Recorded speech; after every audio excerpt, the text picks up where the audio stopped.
என்னடா சுற்றி வீடு இருக்குது, எங்கே போய் தண்ணி வாங்கனே தெரியலை அப்படின்னு முழிச்சிட்டே இருந்தேன். தண்ணி அவர் ரொம்ப தள்ளி தான் போகணும் வீடு. கொஞ்சம் இப்போ காட்டினேன் பார்த்தீங்களா, அந்த அன்றைக்கி இந்த கோயிலுக்காரங்க வந்து சர்பத் போட்டு கொண்டு வந்துட்டாங்க பாருங்க கூலிங்கா. வெயில் பட்டையை கலப்புது. கவனமாகவே இருங்க.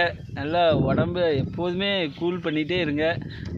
இந்த கோயிலில் இப்போ இந்த ஆளி வந்து அடிச்சிட்ருக்கேன் பார்த்தீங்களா, அந்த அன்றைக்கி மரமே கிடையாது. மொத்தமே 2 மரம் தான் இந்த கோயில் பக்கத்தில்.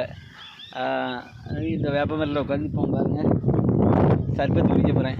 சாப்பாட்டு டயத்தில் சர்பத்து குடிக்க போகிற பாருங்க. மணி 2 ஆகுது. இது எங்கே சர்பத்து குடிச்சாச்சுன்னா சாட முடியாது.